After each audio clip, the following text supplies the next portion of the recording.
disso que se chama de crise ecológica ou de desajustes ambientais.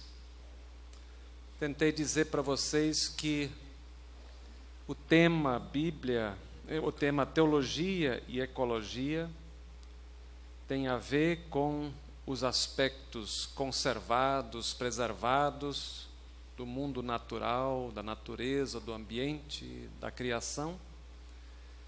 Mas o tema tem uma vinculação fundamental com a comunidade humana.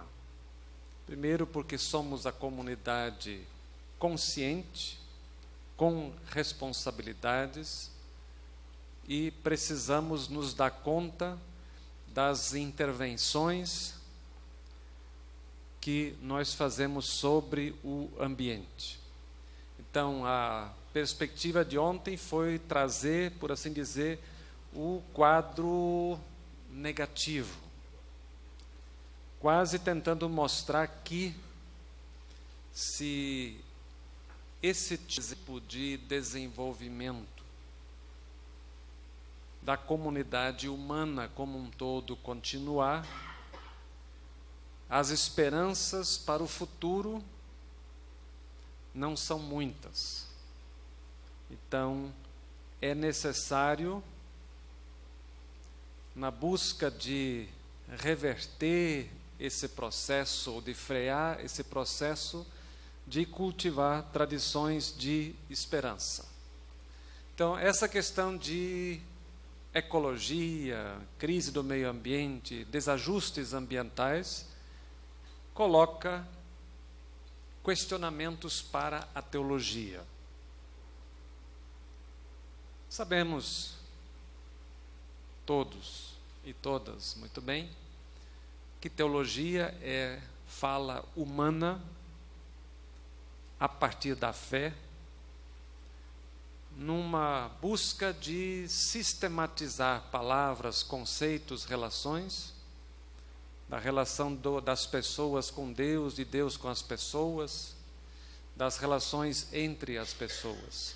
No que tange às demandas ecológicas ou às demandas ambientais, por vezes se percebe uma certa conflitividade. É como se a teologia pudesse se dar ao direito ou ao luxo de encetar um discurso próprio, de seguir por uma caminhada à parte das preocupações que existem no cenário mundial, no cenário global. É verdade que a teologia,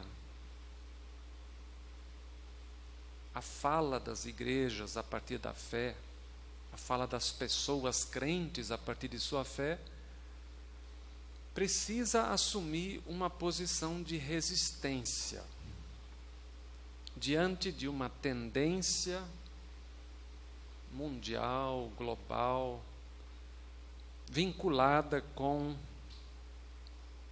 o que chamamos de pós-modernidade, que traz consigo uma tendência fragmentadora muito grande. Então, diante dessa tendência de tirar a estabilidade, de fragmentar a identidade e as tradições, há que segurar firme em certos princípios, em certos postulados. Mas isso não deveria ser feito por mero conservadorismo. Pessoalmente, penso que os já entrementes velhos debates, criação versus evolução, aos poucos deveriam receber ouvidos mais atentos, mentes mais abertas e dispostas a travar diálogos a partir de demandas que são comuns. Importa não esse conservadorismo, mas importa a confissão de fé. Importa construir pontes e diálogos, e isso coloca uma série de tarefas na agenda das igrejas, dos organismos, das pessoas. Uma dessas tarefas teológicas consiste na superação daquilo que se costuma chamar do dualismo ocidental, que não é nem tanto uma herança tipicamente judaico-cristã, mas é muito mais um produto importado, agregado à tradição ocidental a partir da herança grega. Quer dizer, essa perspectiva de considerar tudo o que tem a ver com a matéria, com o corpo, com a corporeidade, como sendo algo que estivesse em segundo plano, dizendo que somente importariam as coisas celestiais, salvar a alma e outras discursividades afins. Penso que aí muito já se tem feito e muito se pode fazer, no sentido de perceber que saúde, integralidade, vivência holística, aqui holística pensado como a partir do termo grego, holos em grego, é o todo, o conjunto, que isso tem de fato a ver com o todo da pessoa, com o todo da criação. Então, uma outra, então essa perspectiva holística ou integral. Diante dos desafios, das demandas,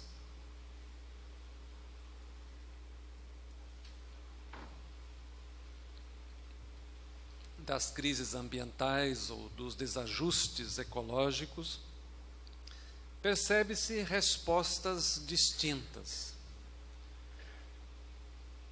É verdade que as discussões rumo a uma maior consciência ecológica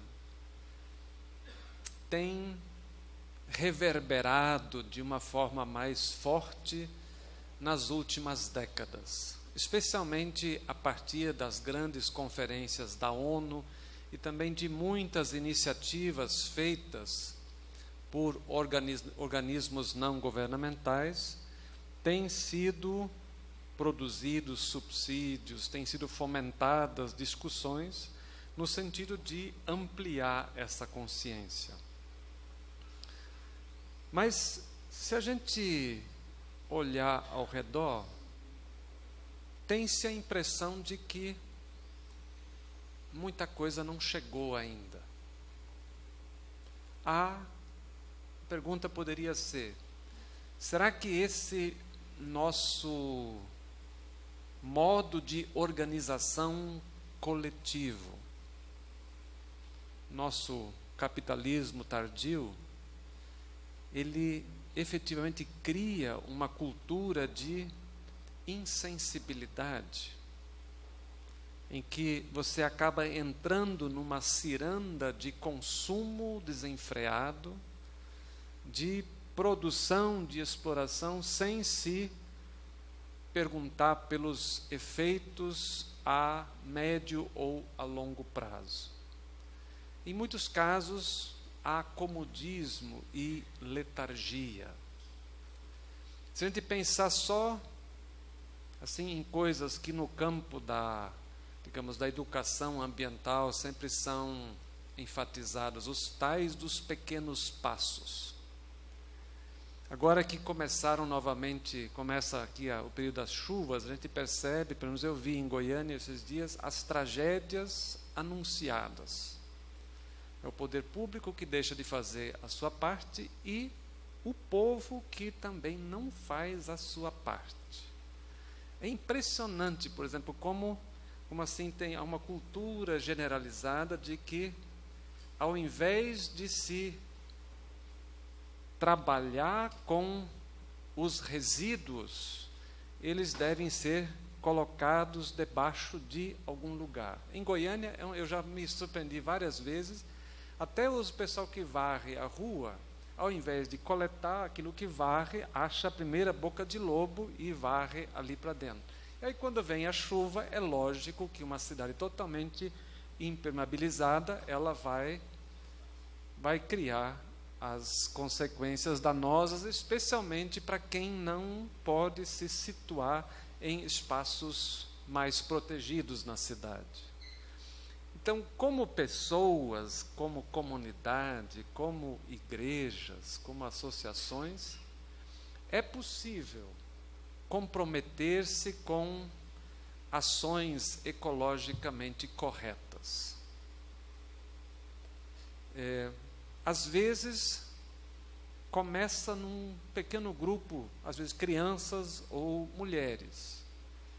Por exemplo, uma praga, assim, em grande medida, é o exacerbado consumo de, por exemplo, de copos plásticos. Já perceberam isso? Impressionante o que nós produzimos de resíduos plásticos que só, acho que 10% mais ou menos são tratados. Organismos internacionais, creio que também a Aliança Batista já está entre elas, já tem uma série de programas. Aqui eu indiquei um que era do Conselho Mundial de Igreja, Justiça, Paz e Integridade da Criação. Entre Mentes tem um outro programa chamado Tempo para a Criação, que é justamente, acho que no mês de outubro, que se busca aí momentos reflexivos para ver de que forma consegue fomentar uma outra consciência. De certa forma, há a necessidade de fazer um caminho mental. A expressão caminho mental, eu tomei do Fritjof Capra, naquele livro A Teia da Vida. Também tem um DVD, um documentário muito interessante para quem não o viu, vale a pena ver. É assim meio demorado, mas é de uma profundidade, uma riqueza conceitual, filosófica e teológica muito grande. Quer dizer, a ideia de que você tem que começar a perceber que você, como parte, é integrante do todo. E que o todo tem a ver com você como parte. Quer dizer, essa ideia de superar o tal da fragmentariedade cartesiana e começar a perceber novamente as relações como um todo. Já falei do dualismo teológico ocidental, mas também cultivar, onde for possível, nas igrejas, na EBD ou nos encontros de educação teológica, a ideia de que o mundo começa na casa da gente e se estende para todos os âmbitos, de que a nossa casa, nós fazemos parte de um todo muito maior. E eu tenho me esforçado nos últimos anos em produzir alguns subsídios nesse último tópico de releitura de textos sagrados. E é sobre isso que eu basicamente quero falar para vocês nos próximos 30 a 40 minutos. Então, penso que nessa tarefa de estabelecer o link ecologia, teologia, meio ambiente e teologia, há que se cultivar uma posição ou uma perspectiva de escuta. Reconhecer inicialmente os sinais dos desajustes existentes. Aí se poderia fazer uma série de dinâmicas em vários níveis para tentar justamente aumentar ou criar essa sensibilidade para ver, para perceber o que existe. Nesse caso, eu remeteria para o patriarca da fé, o pai da fé, Abraão, ouvir um chamado, ouvir os sinais, interpretar o momento novo que constitui justamente essa cumulatividade dos efeitos danosos das ações coletivas da comunidade humana sobre a sua própria casa, sobre o seu ambiente. levar em consideração que há uma relação entre os sofrimentos da terra e os sofrimentos dos pobres. Creio que no Brasil, tem um livro do Leonardo Boff, chamado Grito dos Pobres, Grito da Terra, em que ele estabelece muito fortemente e de forma muito adequada esse vínculo entre os gemidos da criação e os gemidos das pessoas mais empobrecidas. Porque, em geral, é assim que os processos econômicos, eles são engendrados, produzem riqueza. Esta riqueza, em geral, ela é acumulada, e os resultados nefastos desses processos o ônus deles é carregado por aquelas pessoas que não conseguem se adequar, se alocar bem dentro do sistema.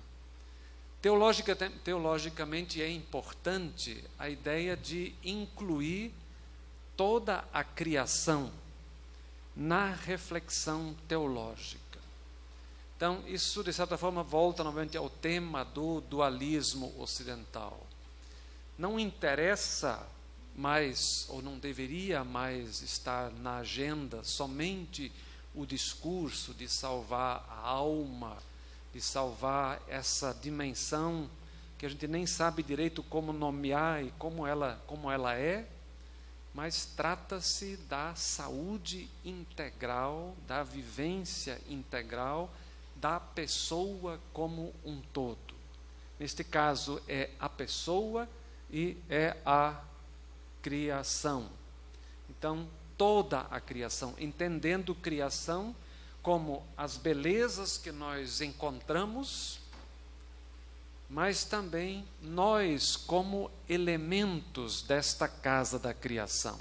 Então, incluir toda a criação no jeito de fé, no jeito da igreja, no jeito de fazer teologia.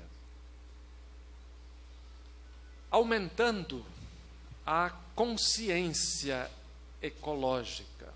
Por exemplo, aqui eu peguei uma imagem de um site que faz a simulação da pegada ecológica. Tem até, você pode indicar ali naquele site, basta ir em pegada ecológica, e ele faz uma série de cálculos, você dá os dados, por exemplo, daquilo que você consome, daquilo que você gasta no seu dia a dia, ou aí você posterga por um tempo que você quiser, e o programa te dá o peso da tua pegada ecológica. Então, dar-se conta de que aquilo que nós fazemos ou deixamos de fazer, claro, individualmente, mas sempre pensado em termos coletivos, isso tem interferência, tem influência sobre o peso maior ou menor desta pegada ecológica. Então, perceber-se como parte de um todo maior. Também começar a perceber o aspecto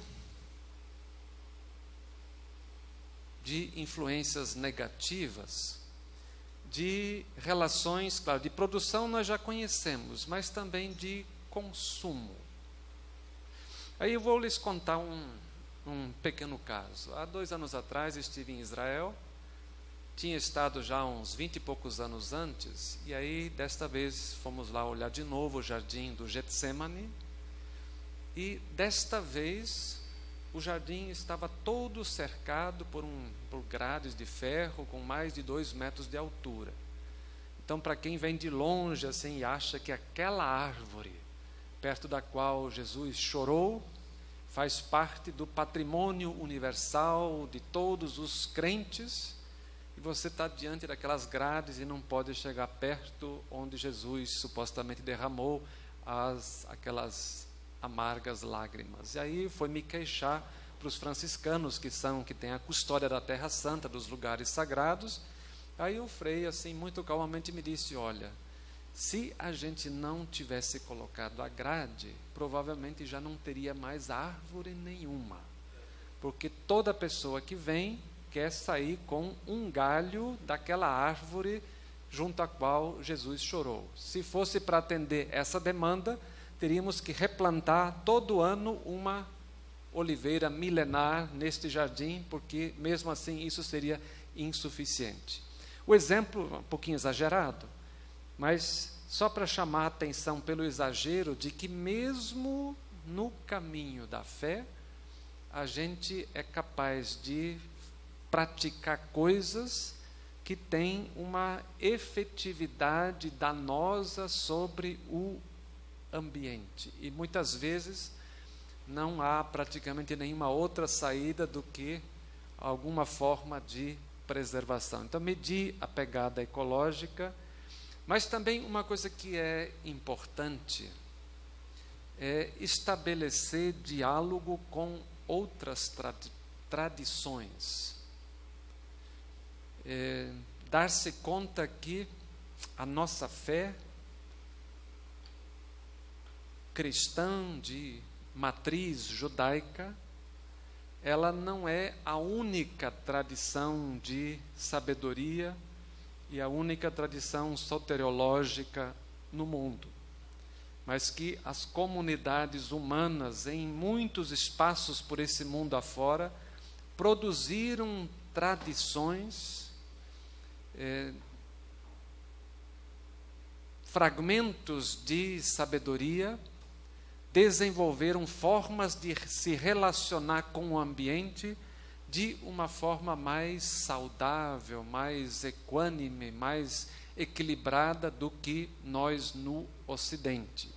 Então, essa abertura para a voz do outro. Penso que isso também nos estudos bíblicos e teológicos vem despontando cada vez mais como uma necessidade, como um ponto da agenda. Perceber como lá nos antigos, por vezes, houve o silenciamento, mas como a voz do outro está presente, às vezes de forma distorcida, mas sempre indicando para a necessidade do diálogo. Criação e cuidado. Esse primeiro tópico eu escrevi mais a partir da minha própria tradição, que a tradição protestante luterana tende a ser uma tradição assim bastante secularizada, racionalizada. Muitas vezes já não existe mais o encantamento com a criação como obra e como espaço da presença do sagrado ou de Deus. E isso há que redescobrir. E basicamente isso tem a ver com o modo como nós nos aproximamos destes elementos ou como nós somos aproximados. Estar encantado ou desencantado tem a ver com a gente, tem a ver com o modo como o objeto nos influencia na percepção. Um outro passo importante é perceber que, além daquelas tradições massivas lá do mandato de domínio e de subjugação em Gênesis, a imitação a Deus na misericórdia é sempre uma recomendação fundamental. Me recordo aí de um sábio judeu, Abraham Heschel. Ele fazia a pergunta: qual é, afinal de contas, a melhor maneira de você corresponder como imagem e semelhança ao Todo-Poderoso?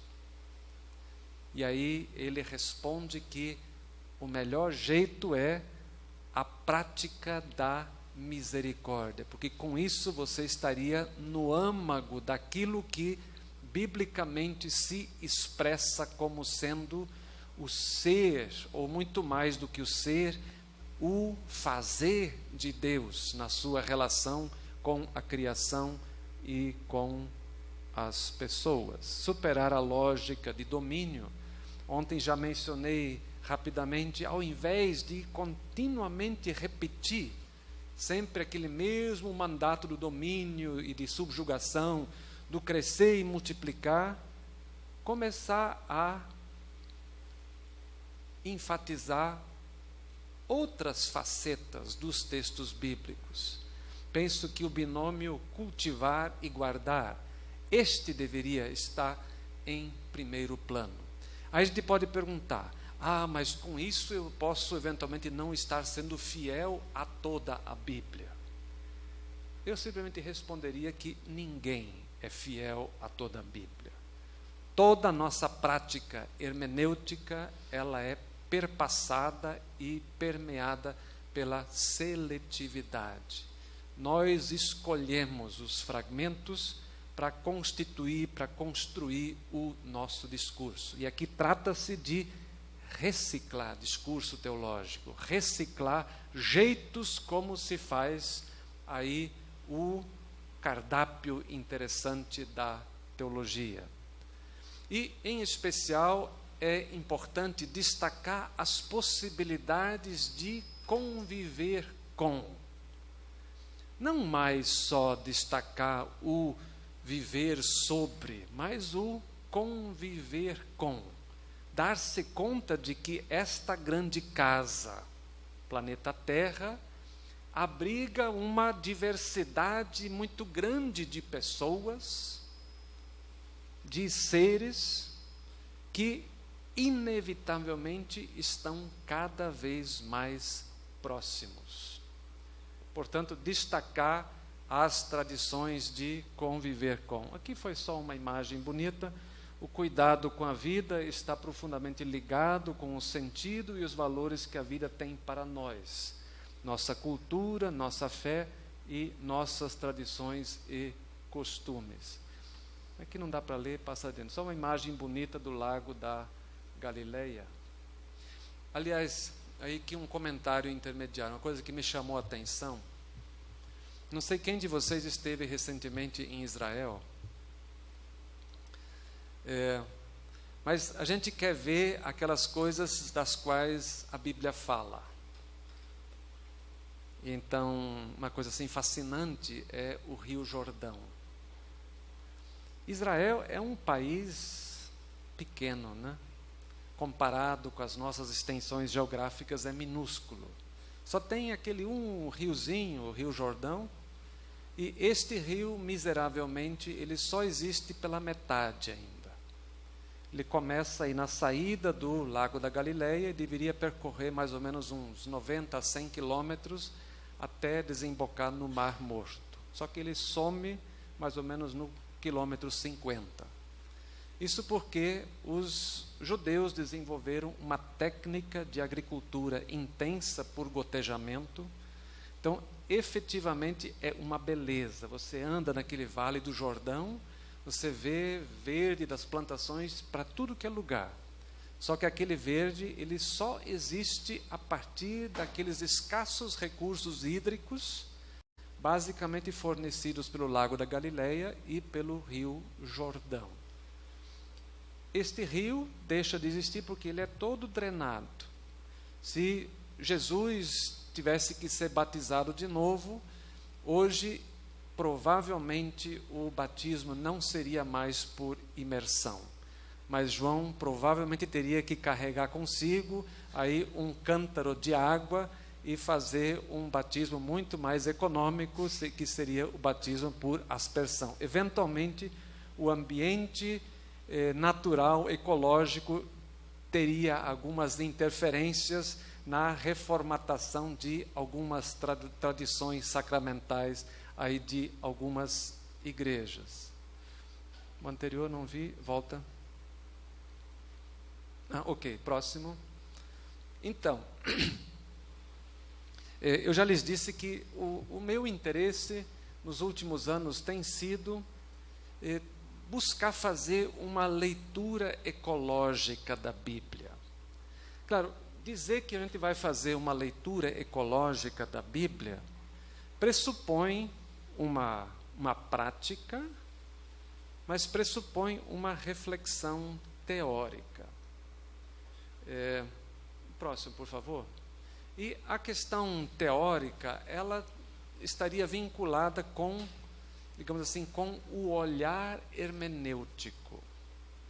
As teorias hermenêuticas são muitas e querem nos ensinar, nos mostrar como nós deveríamos, da melhor forma, ler, interpretar os textos que perfazem a nossa tradição fundante enquanto cristãos. Então aí tem perguntas clássicas.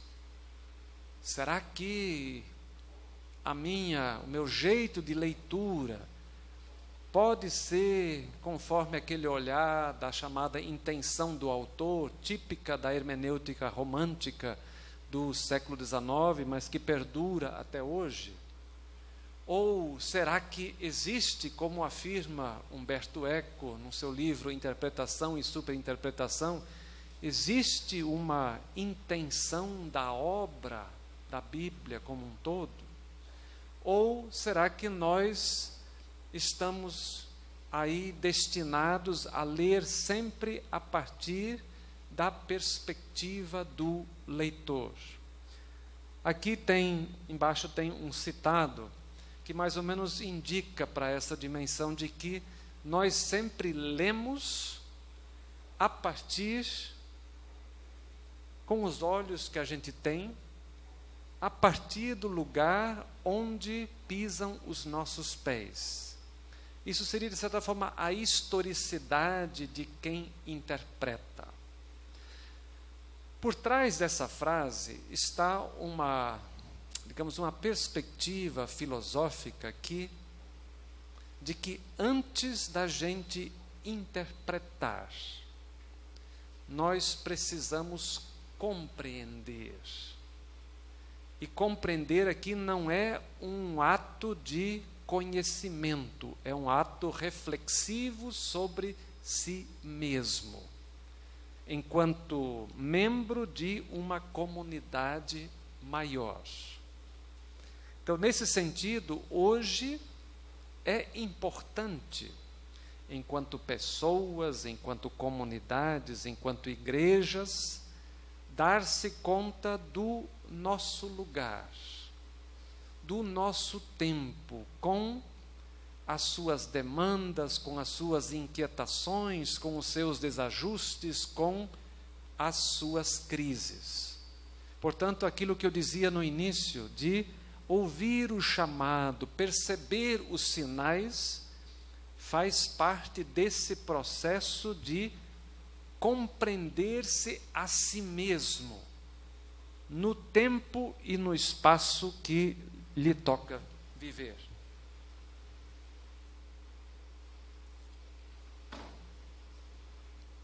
Isso, para mim, é importante para criar essa sensibilidade para o que se poderia chamar de uma leitura ecológica da Bíblia. Você pode até se perguntar, esses dias até o colega de vocês, o Darlison, lá da Batista de Brasília, num seminário que tínhamos lá na PUC, em Goiás, ele perguntou e até questionou, mas eu até acho, diz ele, que é importante a gente fazer esse discurso, mas eu não tenho muita esperança de que esse tema já esteja na Bíblia. Ele achava mais de que nós estamos lendo isso para dentro dos textos da Bíblia. Seja como for, quando a gente se põe a interpretar a Bíblia ou textos da Bíblia em perspectiva ecológica, a gente tem que fazer essa pergunta teórica. Está no texto? Ou são coisas que eu começo a ver agora porque eu tenho a sensibilidade para isso? Ou, eventualmente, eu até já estou levando coisas para dentro? Então, aí vão alguns apontamentos, claro, com uma propaganda de um livro que já está esgotado entre mentes, mas está reeditado numa outra forma, levemente atualizado e também mais caro. Então, algumas coisas tomadas aí a partir de Gênesis 1 até 11. Já falei essa questão do guardar e cultivar e guardar.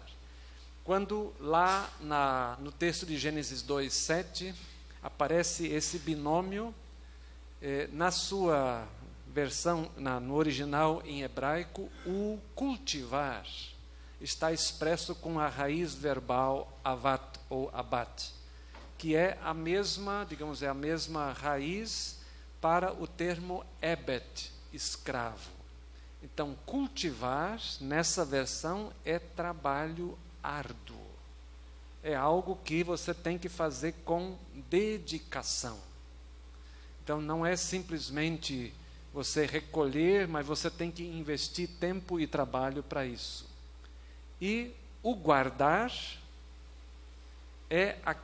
remete para aquela dimensão de que você tem uma tarefa de cuidado. Tem um salmo lá que diz, acho que é 127, que diz que Deus é o Shomer Yitzrael, Ele é o guarda de Israel. A polícia em Israel também tem as 3 letras, o Shin Mem Resh, escrito na viatura policial. Então o policial é o Shomer, é aquele que cuida, que zela, que tem essa tarefa de manter a ordem. Então, nesse sentido, cultivar e guardar é trabalho árduo, mas também é o cuidado. Aí você pode pensar, é o cuidado no tempo presente, mas entre mentes nós também já temos recursos teóricos para pensar que as nossas ações não podem se esgotar numa ética imediatista, mas que temos que levar em conta a cumulatividade dos processos humanos para dentro das gerações. Então, cultivar e guardar é uma dimensão bíblica que deve ser aí resgatada.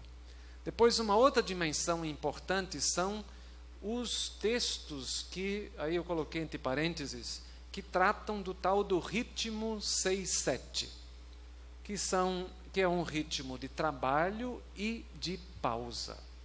E aí, nesse sentido, há esta presença dessas tradições sabáticas estão muito fortemente presentes. Aqui eu anotei algumas, especialmente uma frase aí de Carlos Mestres, que diz que as tradições sabáticas são como um rio que passa por toda a Bíblia, desde seus minúsculos afluentes até o grande mar do reino, no qual haverá a chance do descanso. Então, essas tradições sabáticas, nesse ritmo 6-7, elas podem ser desdobradas em 3 tradições. O sábado, enquanto interrupção do trabalho no ritmo semanal. Depois, essa tradição é adequada, adaptada para o ritmo de anos, e aí se fala do ano sabático. Então, e este ano sabático, na Bíblia, está desdobrado para 3 aplicações práticas. Tem a ver com a saída de pessoas de processos de dependência em relação a outra pessoa. É o que chamamos de servidão por dívidas ou escravidão temporária. Aí os textos estão indicados, Êxodo 21, Deuteronômio 15. Uma segunda tradição importante é a remissão de dívidas.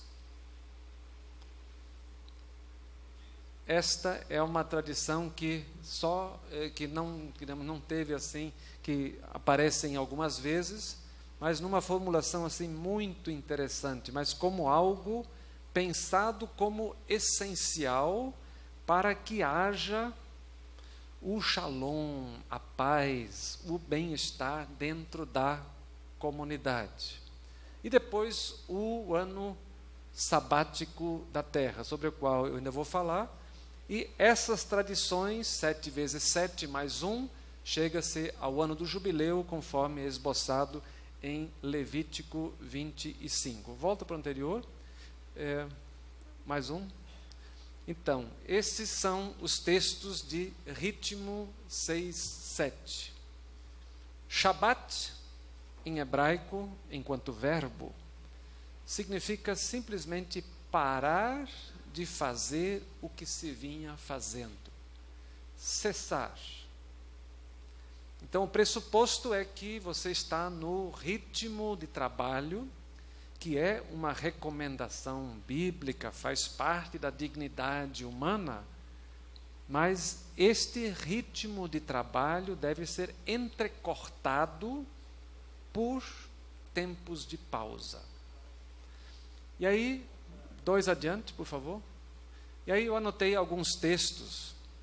Eu até já me detive uma vez a tentar colocar os textos das tradições sabáticas semanais numa provável sequência cronológica.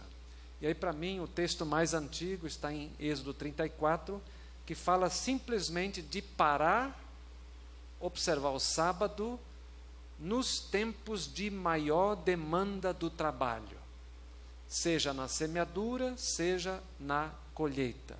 E lá está expresso assim: quem faz parte da comunidade dos que depositam em Deus a sua fé, devem observar este ritmo.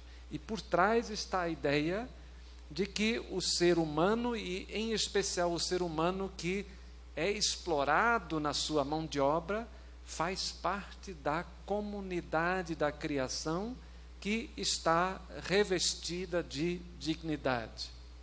Depois tem um texto em Êxodo 23 que amplia isto e introduz uma coisa que, quando eu a vi pela primeira vez, para mim foi chamativa, que lá diz que também os animais têm direito ao descanso sabático. Ora, isso é uma coisa doida para nós, né? Porque nós fomos educados no paradigma moderno de que natureza, animais, os vegetais, tudo está em função do ser humano, basicamente numa relação de domínio. E aí diz que animais, porque também são seres que têm nefesh, que têm alma, e esta nefesh precisa se refazer para o trabalho. Então, essa é uma dimensão importante. E, claro, depois, no chamado, para vocês, é o 4º mandamento, né, do descanso no dia de sábado. É isso? É o 4º, né? Descansarás, santificarás o dia de descanso. É o 4º mandamento ou é o 3º? Para mim é o 3º. É o 4º, né? Porque eu estou na tradição aí medieval, católica, e Lutero adotou esse sistema de omitir o 2º mandamento bíblico, que fala da proibição das imagens. E aí essa tradição medieval católica, ela teve que partir em 2 o 10º mandamento para conseguir refazer os 10 mandamentos. Isso deu uma diferença na sequência. Mas aí é interessante, eu devo confessar que eu tinha lido essa sequência já na Bíblia, mas como a gente vem tão treinado pelo catecismo, pelo discurso da igreja, a primeira vez que eu me dei conta dessa diferença na numeração dos mandamentos foi em Espaço Batista. No tempo que eu dava aulas lá no Seminário do Sul, no Rio, aí uma aluna foi fazer uma apresentação sobre os 10 mandamentos e começou a apresentar numa sequência, para mim, assim, levemente errônea. Eu chamei a atenção dela e disse: não, mas isto é a nossa tradição. E aí me dei conta de que no fundo é a tradição bíblica, porque redescobriu ou reavivou o mandamento da proibição das imagens. E lá, nesse 4º mandamento, é dito que toda a casa tem o direito ao descanso. Então isso remete para uma dimensão da administração doméstica para a responsabilidade do paterfamilias, dentro dos espaços nos quais ele poderia exercer o seu mandato, o seu domínio, e depende do modo como aquele que administra, como ele compreende e entende as relações, ele pode reproduzir no seu espaço uma lógica que preserva melhor a criação. E o texto assim mais exemplar é aquele ao qual o pastor Jaziel já fez menção ontem, é o texto de Gênesis 1. É um texto que está construído numa linguagem mítica, mitológica, no qual o próprio relato, na sua divisão em 7 dias, ele já é prescritivo de uma ordem do tempo. Assim como Deus trabalhou 6 dias, e ao final dos 6 dias, quando junto com animais, lagartos, cão e gato, criou o ser humano, ele ao final observou que este conjunto é muito bom. Portanto, o trabalho em si termina no 6º dia. O 7º dia é o dia que abre para a plenitude da criação, que é o tempo que é especialmente abençoado, porque é um tempo de descanso. Volta 2 vezes, por favor. Então, a partir dessas tradições do ritmo 6/7, das tradições sabáticas, há uma importância, há uma certa relevância de redescobrir o ócio. Nós não, quando eu digo nós, eu estou generalizando para todo mundo, nós não sabemos mais fazer nada. Nós temos que estar sempre em função de alguma coisa. Às vezes eu penso que, claro, o que eu vou dizer vai contra a lógica do templo, mas às vezes seria melhor um crente ficar em casa descansando do que ele se estressar tanto assim num domingo para ir 2 vezes à igreja, para poder refazer a sua alma, porque não são só os outros que ficam doentes. Eu já vi tanto crente ficando doente, profundamente doente da alma, porque mesmo lá naquele afã de ter que fazer, de ter que estar sempre a postos em ação, não tem o tempo para cultivar o não fazer. E esta é uma dimensão que precisa ser redescoberta. Eu não sei em que medida aí a tradição batista também está tão afetada pela ética protestante do trabalho, de que a dignidade da pessoa deriva necessariamente de que ela tem que estar trabalhando.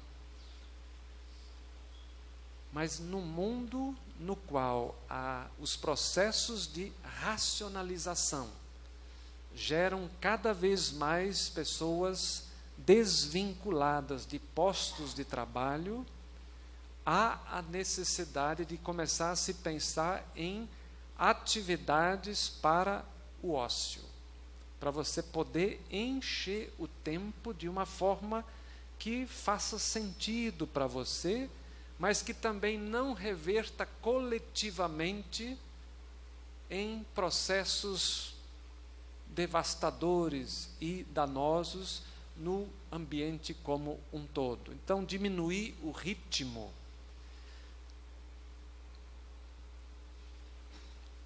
Muitos de vocês sabem já que aquele desejo que a gente tem de aproveitar um feriado para viajar pode se converter num martírio. Aviões atrasados, aeroportos cheios, gente estressada, rodovias entupidas de carros, e ao invés de você aproveitar, você acaba gastando, claro, o seu dinheiro e se estressando. E depois tem que tomar um empréstimo para poder pagar as contas lá no analista ou onde você tiver que fazer e tomar os seus remédios. Portanto, a saúde da criação ou o bem-estar da criação pode estar associado com essa ideia de cultivar o ócio ou de diminuir o ritmo. Para um texto, eu queria indicar em particular, meu tempo está quase se esgotando, que é o texto aí projetado de Êxodo 23, 10 até 11. É o texto que trata sobre o ano sabático da terra. E desse texto eu queria destacar algumas pinceladas, ainda que muito breves. Eu parafraseio o texto, ele mais ou menos afirma que durante 6 anos cultivarás a terra, significa trabalho árduo, mas no 7º ano, aí o texto hebraico diz, a deixarás descansar. E este a é a terra. A terra tem o direito ao descanso sabático. E aí se recomenda que daquilo que crescer por conta própria neste 7º ano, devem receber os mais pobres. Não que os pobres daquele tempo não tivessem o que comer. Durante os 6 anos, muitos deles como diaristas, empobrecidos ou trabalhadores, também comiam. Mas aquilo que a terra no seu tempo de descanso poderia dar, deveria ser como que um donativo do 7º ano, algo a mais. Aquilo que nós chamaríamos hoje de um 13º antecipado no 7º ano. E agora vem uma recomendação especial, dizendo que os pobres devem poder recolher, mas estes devem deixar uma parte para os animais do campo. 3 coisas aqui são importantes, que não precisam ser colocados numa relação hierárquica. A terra, as pessoas empobrecidas e os animais. Se a gente pensar assim, sequencialmente, a lógica seria primeiro a terra, depois os pobres, depois os animais.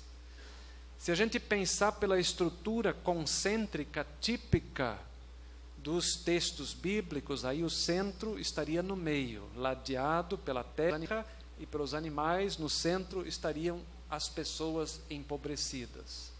Seja como for, não creio que seja tão relevante demonstrar que uma leitura ou outra leitura seja mais correta.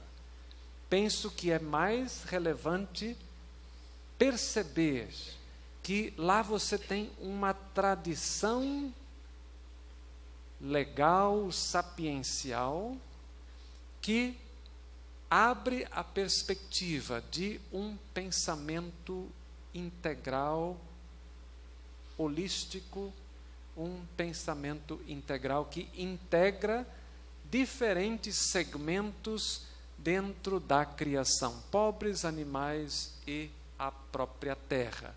Então, nesse sentido, a gente poderia fazer a pergunta, mas esse exercício, ainda que tão rápido e tão modesto, ele parte do meu jeito de ler? Por que antes eu nunca vi textos escritos sobre isso? Pouca gente tem interpretado nesse sentido.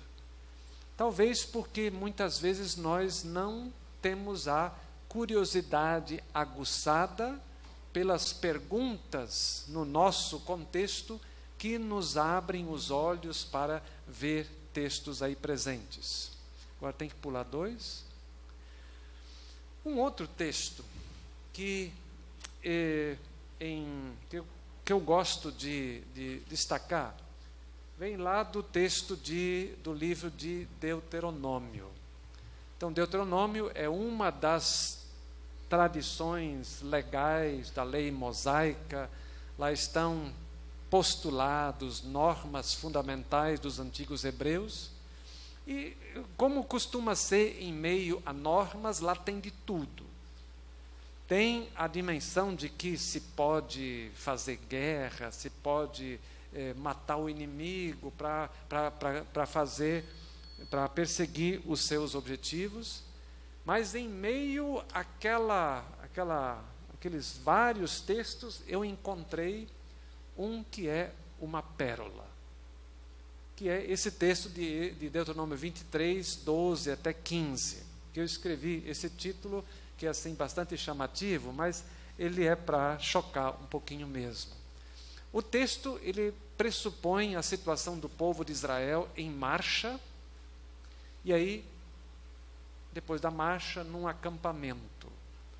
E lá, nesse instante, se faz a recomendação que quem tiver que fazer o seu serviço diário deve sair do acampamento para fora, deve estar munido de um instrumento, um bastão, uma pá, uma enxada, e deve fazer o buraco. Lá faz o seu serviço, e agora o texto bíblico ele tem uma dimensão que, no meu entender, é teologicamente profunda. E que muitas traduções da Bíblia simplesmente omitiram, talvez por escrúpulo moral, mas literalmente diz lá, e te virarás, e olharás o que saiu de ti. E essa expressão que eu quero, assim, interpretar de forma extensiva. Primeiro porque o verbo que lá está, e te virarás, é um verbo que, nesse contexto aqui, seria repugnante, né? Nossa, a gente quer só apertar o botão e ver o trem sumir o quanto antes. E lá recomenda que é para virar e olhar. É que este verbo, virar-se, é da raiz hebraica shuv, que significa dar meia volta.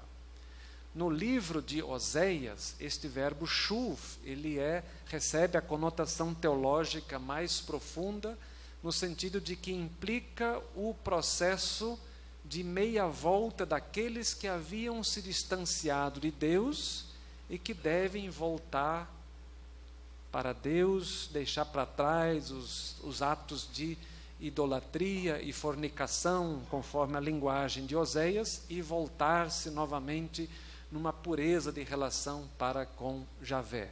Então lá é um texto, é um verbo teologicamente significativo.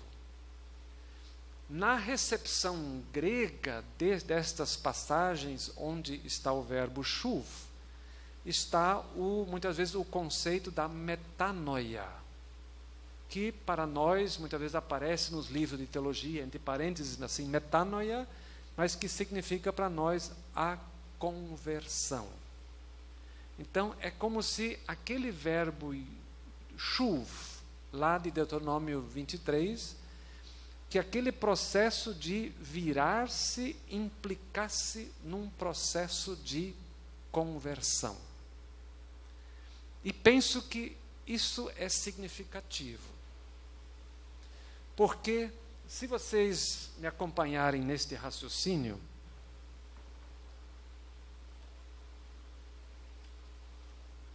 a nossa caminhada enquanto comunidade humana, especialmente nesse paradigma moderno ou da modernidade, ela é pensada como uma caminhada rumo a um futuro cada vez melhor. Ordem e progresso estão embarcados como que num trem que só vai rumo a um futuro cada vez melhor. O admirável mundo novo sempre está à nossa frente. E não estamos coletivamente e muitas vezes nem individualmente habituados, habilitados a olhar para trás. Eu acho que este olhar para trás é importante. é importante dar-se conta dos efeitos danosos de nossa pegada ecológica, seja individual, seja coletivamente. E isso é o que pode habilitar para um aumento de consciência, para uma percepção alargada da realidade e contribuir também para uma reformulação de nossa teologia. Nós não olhamos só para frente, nós temos que olhar também, ainda que por um retrovisor meio ofuscado ou meio quebrado, olhar para aquilo que são as ações e os resultados da nossa caminhada. Somente assim, com este virar crítico, típico da metanoia, nós podemos estar sintonizados para um novo jeito de fazer teologia. Já mencionei ontem, Salmo 104, ressaltar, claro, a beleza da criação, mas junto com a beleza, ressaltar também a dor e o sofrimento. Haveria, assim, um conjunto de textos na Bíblia que podem até não formar o mainstream, o rio principal, mas são como que pequenos canais que sempre estão aí em meio à diversidade dos textos, canais como que dá a devida umidade para que a vida da criação esteja salvaguardada. Nesse livro aqui, os ovos do avestruz, visto tratar-se de um bicho que põe os ovos e não tira o tempo para chocar. Então, ele, Javé, é que deve cuidar também destas coisas.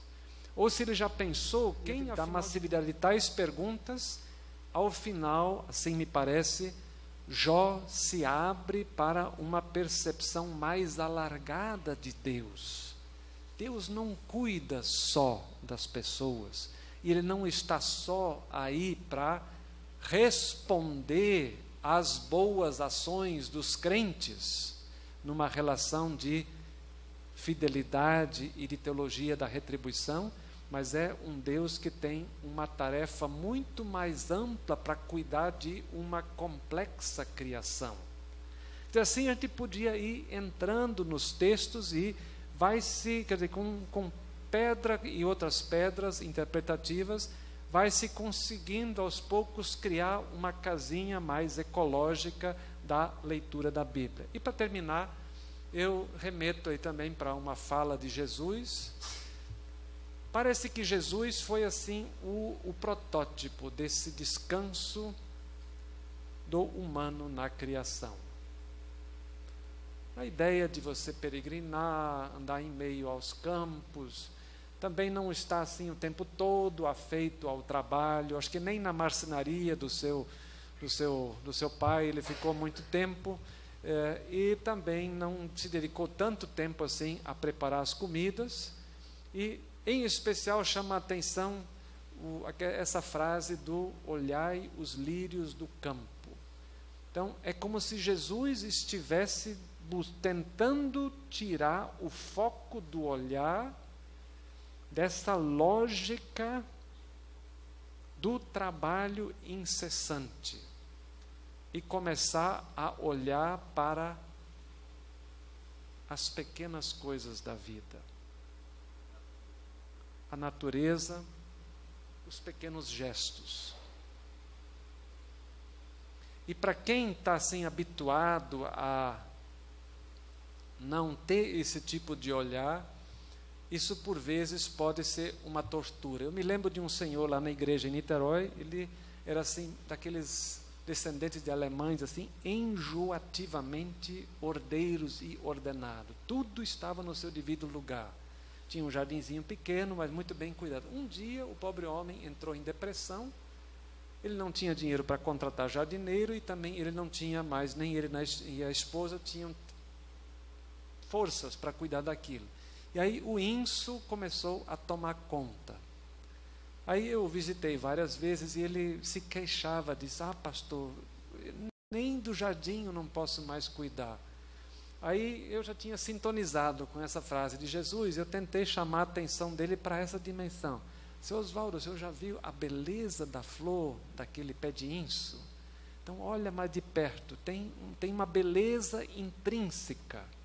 Quer dizer, isso tem a ver também com aquela dimensão lá de Gênesis 1, de que os elementos da criação criados antes do ser humano já têm uma beleza, uma dignidade e um valor intrínsecos, independentes da sua funcionalidade em relação aos humanos. Portanto, essa cultura do cuidado, que deveria perpassar o modo de fazer teologia, pode ser desdobrado aí em vários tópicos: ecocentrismo, mordomia ou cuidado da criação, a relativização da lógica do domínio, a cultura do cuidado, o princípio misericórdia, amor e caridade.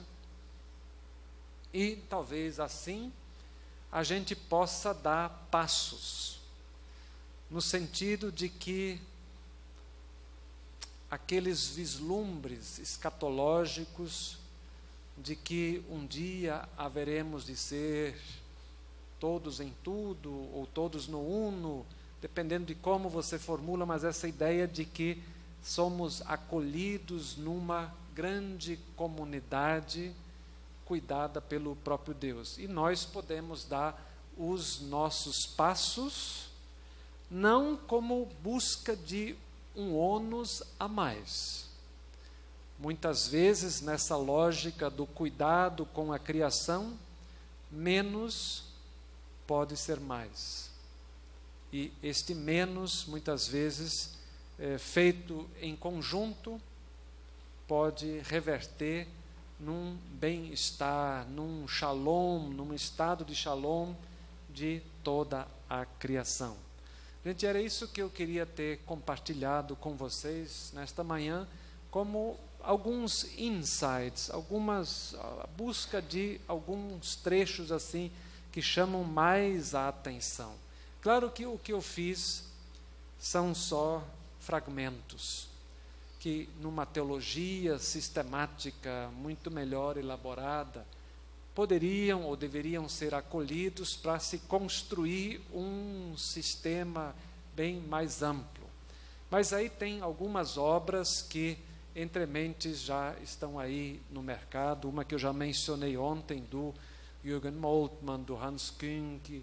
Tem um franciscano católico, ele, o Sinivaldo Tavares, lá de Petrópolis, que tem escrito vários textos assim interessantes de se ler, sobretudo tentando perceber essa leitura cristológica da dimensão ecológica.